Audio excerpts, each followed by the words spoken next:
Kita lanjut episode yang kedua.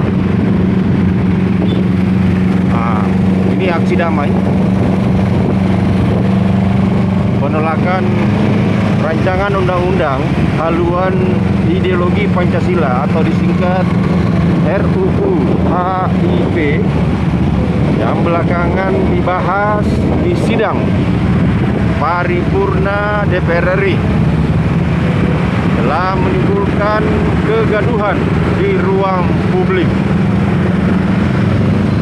Banyak yang mengkritik, namun hampir sedikit yang memuji rancangan undang-undang tersebut. Bila awalnya saya sudah mengundang kehebohan, lalu ada apa sebenarnya dengan RUU HIP ini?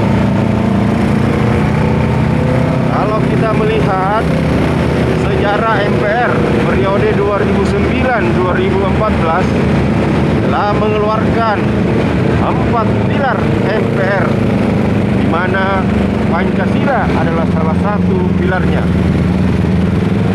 Melalui peraturan Presiden nomor 54 tahun 2017, Presiden Jokowi membentuk unit kerja Presiden pembinaan ideologi Pancasila.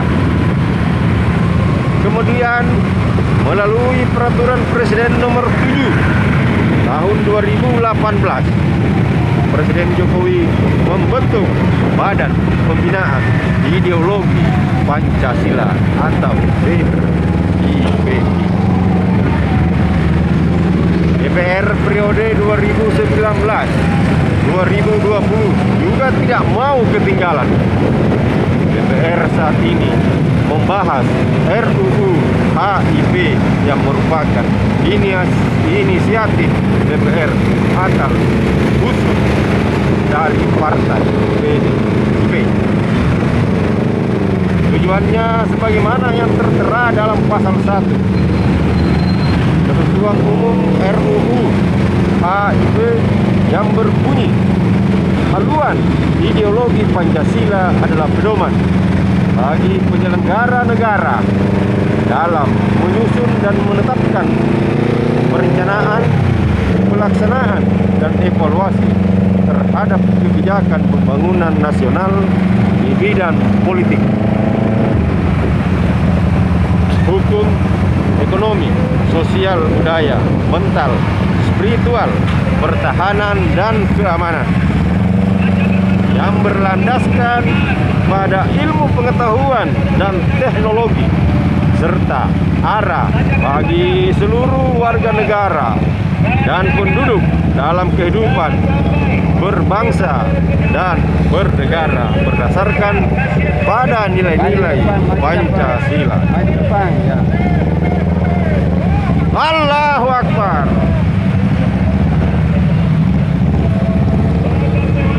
Allahu Akbar.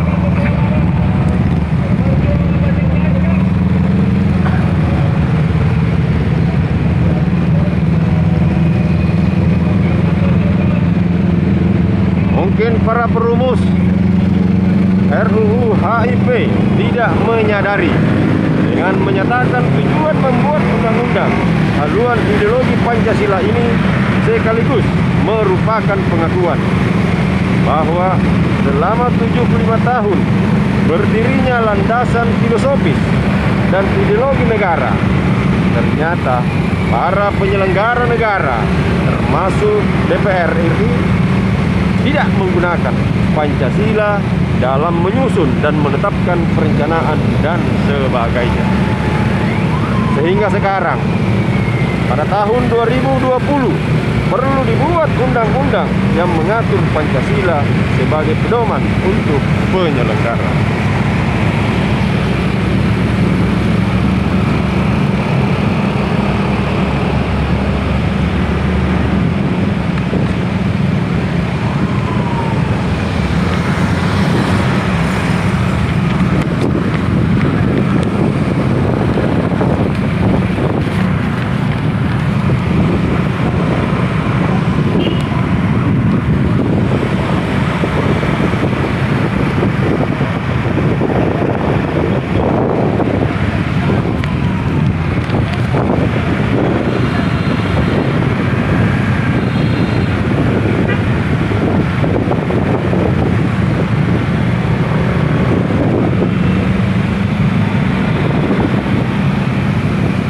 kelihatannya penyusun konsep rencana undang-undang haluan ideologi Pancasila tidak memahami bahwa Pancasila berarti landasan filosofis negara kesatuan Republik Indonesia, ideologi negara, dan merupakan sumber dari segala sumber hukum negara. Mengenai Pancasila sebagai landasan filosofis dan ideologi negara, sudah jelas sejak awal berdirinya Negara Kesatuan Republik Indonesia. Pancasila sebagai ideologi negara juga dicantumkan dalam 4 pilar MPR.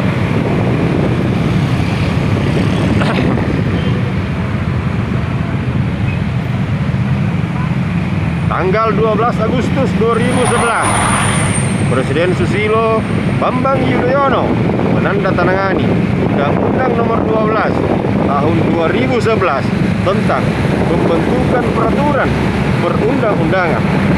Dalam pasal 2 ditegaskan Pancasila merupakan sumber dari segala sumber hukum.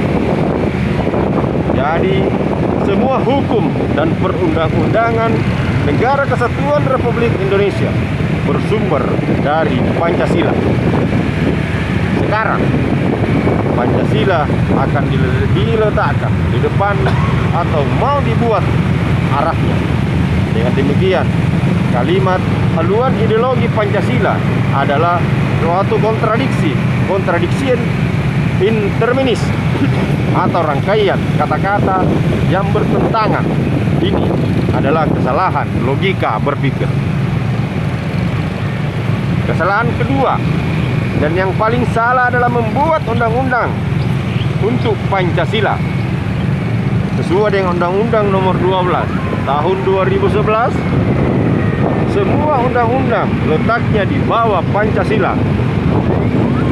Tidak ada dasar hukum di atas Pancasila dan dapat memberi legitimasi membuat dia.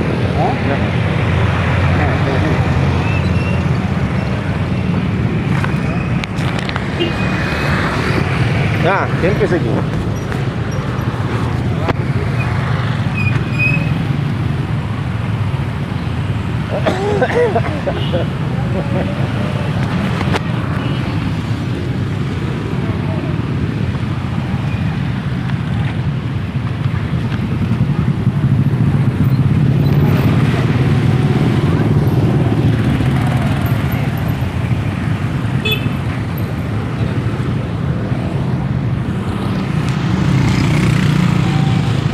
Bagus.